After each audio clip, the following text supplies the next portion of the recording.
Ave Legionari! I am a clever marketing ploy, and I'm still getting this intro down, and welcome back to Factorio. Leaping right in from the last recording. So, there's not really much changed. I haven't touched anything, so let's get right back to it. Man. So, by this point, when I have this video scheduled to go out, you're probably going to be, I need stone. You're probably going to be, what am I trying to say here? I'm trying to say something. Bear with me while I think through what I'm trying to say here. I will. What I'm not saying you'll be anywhere because I'm not omniscient. I can't predict anything. What I'm saying is I will not be where I normally am. So I'll be away probably. I think it's coming out. This one coming out Sunday, maybe Saturday, Sunday, sometime on the weekend. But I will not be there. For I will be elsewhere, enjoying the overbearingly close company of family and all that.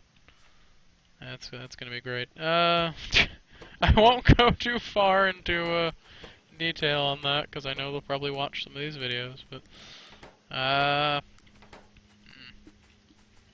what do I want to do now? Okay, I have a really rudimentary wood and furnace set up here. Like I'm boxing. I don't even know why I'm boxing this stuff. I shouldn't even be boxing it. It's really dumb. That's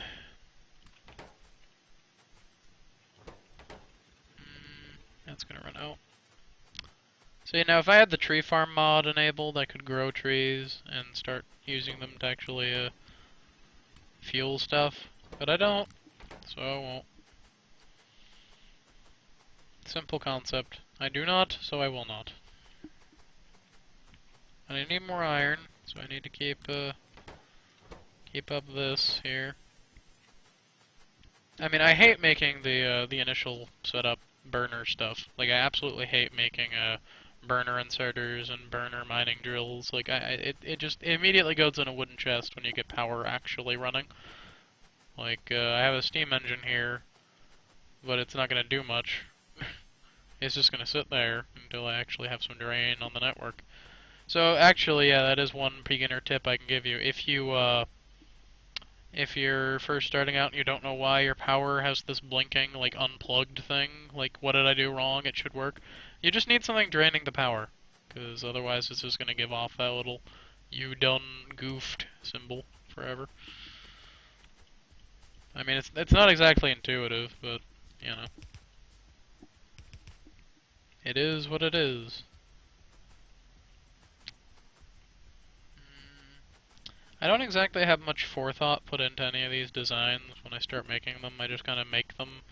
I make one piece. Yeah, go ahead and make the reference. Find it in one piece. I don't usually watch anime, so why am I commenting on that? Anyway, I'll just make one part of the factory, and I'll just go ahead and look at that and say, you know what would fit well with this? All this other stuff. And then I look at all that other stuff, and I say, you know what I want now? All this other stuff. And so I wedge it in next to the other stuff, and I'm like, okay, I have a carefully constructed ecosystem of stuff. Now how do I make the stuff do the stuff I want it to stuff? You stuff? So eventually it just chains off of itself in such a way that it is at least remotely useful, you know? Not efficient by any stretch. Heavens no, it's all horribly inefficient, but I find it fun. And that's all you really need in games. Anyone who's playing games and isn't having fun is not playing games correctly, sorry to say. Yes, even though I don't have the authority to speak from who plays games correctly, because, you know, my normal stance is play games how you want to play games, there is no wrong way to play them.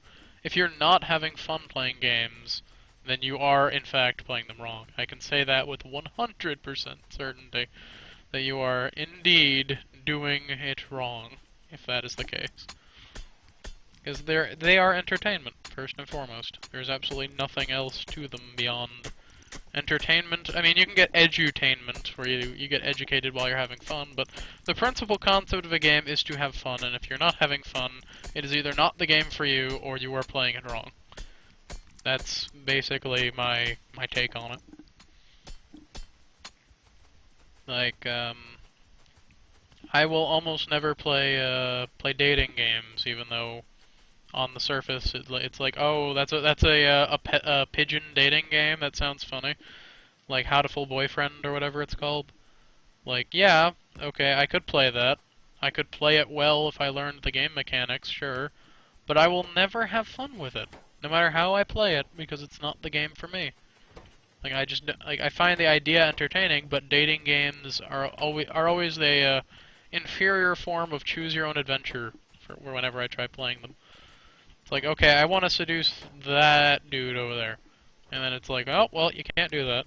Like, why can't I? Oh, we didn't anticipate you wanting him.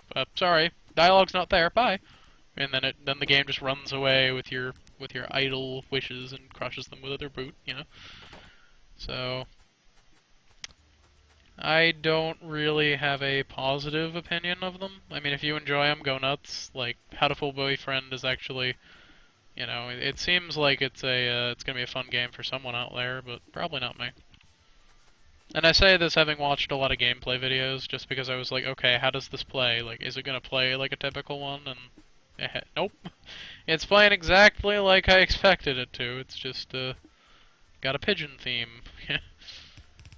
So you can go check that out. I mean, a bunch of YouTubers started playing it because there are some videos that are out there against the nature of the channel, because you know exactly why they're there, and it's because it's YouTube bait. Like, they have absolutely no desire to play it. They're fishing for views, because you get some popular games that sweep through the video gaming zeitgeist, as it were, and you get these random games that will constantly show up, and it's like, hey, everybody's playing Mount Your Friends. That's an actual game. I'm not kidding. Everyone's playing this stuff. Like, everyone's playing Binding of Isaac. Everyone's playing Binding of Isaac Rebirth. Like, everybody's just there's a trend of like what popular YouTubers will try and play, and it'll follow that theme of, like, for some people, of chasing the next big thing. Like, Markiplier got big off of well, I shouldn't say got big off of, because he was already a big channel before that, but he got a bunch of people interested in his channel that weren't interested before, when he managed to be the forefront of the Five Nights at Freddy's craze, which happened, I don't know how long ago, months. Like, it feels like years, but that's just because the developer keeps pushing out game after game, and they're already on 3, and I think that's the last one, but I don't know, because it seems like he kind of pushed them out fast. So I have no clue. But that's just me. Like, I'm probably not going to cash in on any kind of, like, trends. I know that's, oh, look at me, I'm so edgy. I'm not going to cash in on popular trends and get people to watch my channel so I can make more content. Oh, blah, blah, blah, blah, look at me. No. It's just that I'm not going to play things I'm not going to enjoy, you know? Like, I'm not going to enjoy streaming or recording Five Nights at Freddy's, because I have this environmental concern when it comes to horror games, or jump scare games, as that one is. Because it's like, what I want to do with the game is get myself immersed in it, is just sit down, like, it's like the old horror games used to recommend. It's like, sit down, turn off the lights, and enjoy. And it's like, yeah, that's pretty much what I want to do. I want to settle in, like, get the proverbial cup of cocoa, and, just, enjoy it. Play it as it was meant to be played. I don't want to, like, ham up the reactions of, like, oh god, it's a thing on the screen. Like, I'll do that if it's genuine, like in the New Vegas campaign when the geckos, New Vegas campaign. See, I did it again. Like when the geckos jumped out at me, I was legitimately like, oh god, like that would be my internal like reaction in my head if I saw something like that just kind of pop up at me, you know, in real life. Like if I saw that in real life, I would legitimately just go ah and just start like doing a Hank Hill impression and running around the room, you know. Uh, but I'm not gonna go out of my way to make videos that are gonna be explicitly popular for the sake of being popular. Is all I'm saying.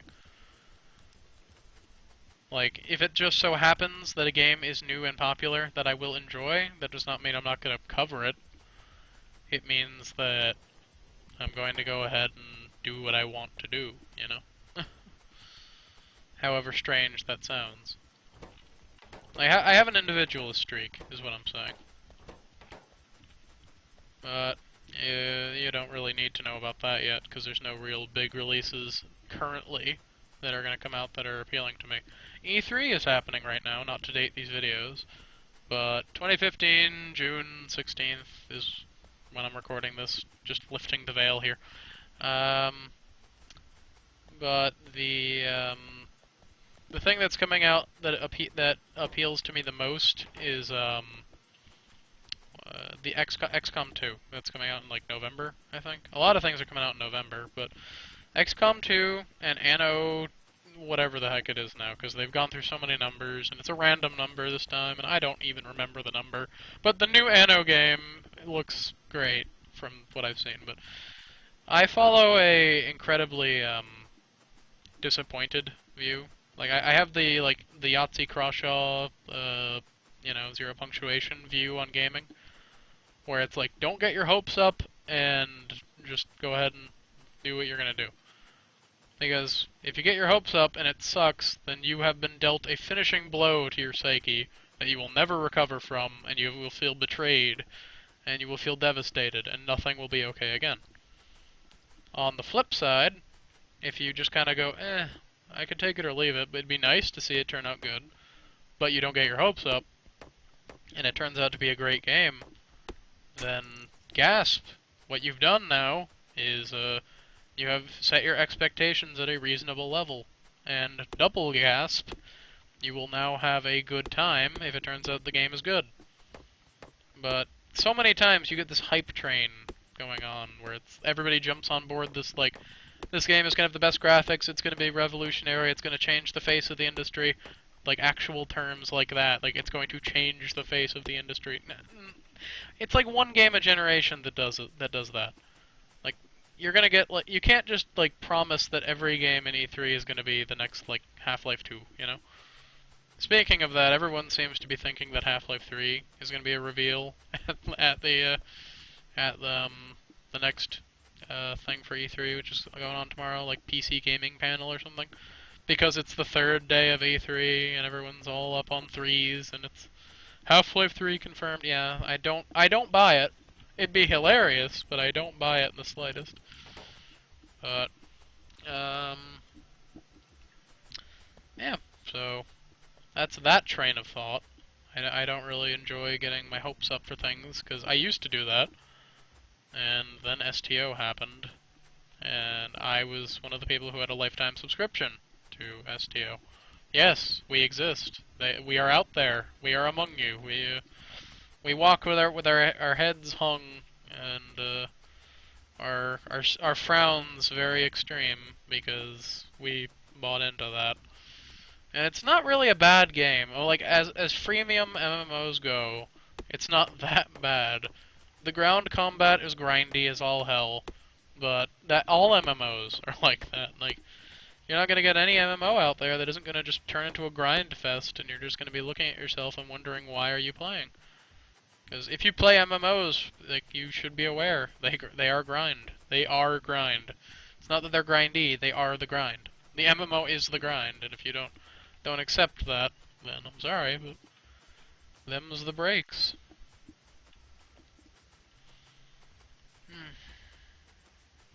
What was I like? where do I want to go with this discussion? Like, I'm turning this into a gaming podcast while I'm playing, while I'm playing Fallout, yes. While I'm playing Factorio, I'm just turning this into a, so this is gaming, right? Hmm.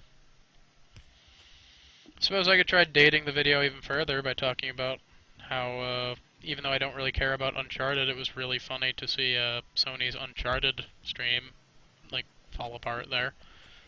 Or Uncharted reveal, I should say, because it was a technical problem. It was a failure on Sony's part. It just kind of sat there for like 20 seconds. And I was watching a podcast at the time about it, like live podcast, and everyone's just cringing and just going, "No, no, no!" Like it's a train wreck. I can't turn away. But you could practically hear the bigwigs in the background screaming, "Reboot it!" because it was horrible. But yeah, I don't know. I doubt many people are gonna care about that after the time has passed. You know, like I bet for people watching this video like a month in the future, they're gonna be like, that happened, or that what what. Like a lot of casual people don't really know E3 exists. They just know the things that come out of E3, like the big trailers and the fancy reveals or the memes. But you know, E3 is a thing. And not that I have actually only watched like one E3 conference thing in my entire life because again, like I feel like I'm diminishing my own name by saying it, but when it comes to like gaming news, I am extremely casual. Like I just kind of get what I get through osmosis and I leave it at that.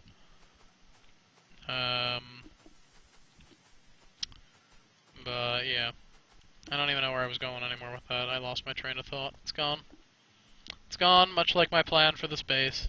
It's long dead. So yeah, I could listen to the recording and, you know, I could try and find out what I was saying. But I'm kind of doing a stream of consciousness right now. So there's nothing to fall back on. My memory is just so blank. Like I'm just kind of saying what comes to mind as opposed to thinking about anything, because try not to leave a pause in the dialogue, you know? So it's just kind of me rambling, honestly, at this point. See, and then I went and left a pause in the dialogue, and now you're shaking your head like, oh, look at him, he's leaving a pause in the dialogue. He just said he wasn't going to do that.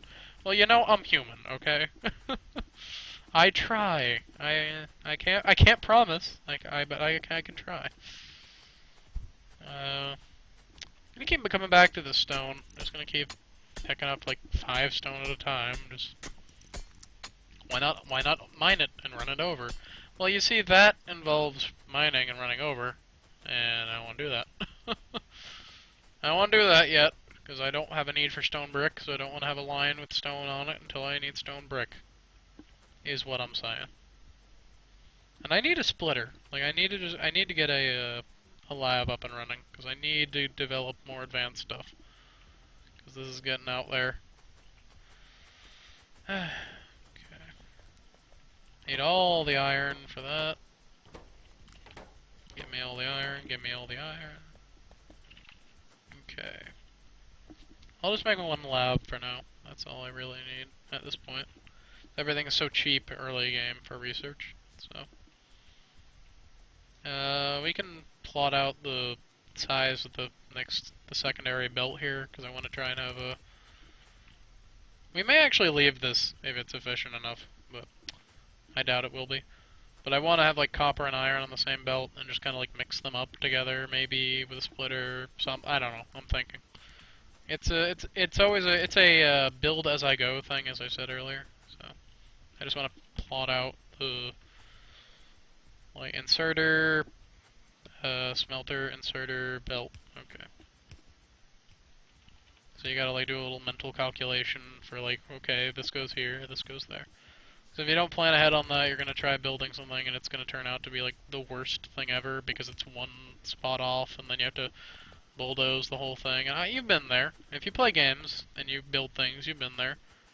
Like even the RTS dudes, like playing StarCraft, you know when you build the barracks in the wrong spot, you gotta lift it off. Like I'm sure not all the MVP dudes do that, but I sure as hell know that I do that occasionally. And I've been playing StarCraft for, what, like a decade? It's like when I was a kid I started playing, so. You know, everyone makes mistakes. And I want to have a splitter and a belt. I want to have a splitter and an underground belt, so I can have the underground belt running over with the split off coal coming on the left, so that I can try and feed it in to this transport belt here. Because I want to have a copper on the right, coal on the left, and I want to get rid of this line. Actually, I could just turn this into iron and coal line, so I could just bring this in and have the coal come in on the left, so I would need another underground belt for that, and it's all logistics. That's what this game is. If you're still new and you're still watching, it's all logistics. It's all figuring out how to get things on the right sides of the belt for the right parts of what you're planning on building. So, you know, it's a process. But anyway, that's going to do it for this episode. I'm still working on these intros and outros, so I guess I'm going to start saying my name more so you can get name recognition. But I'm a clever marketing ploy, and thank you for watching. I'll see you later.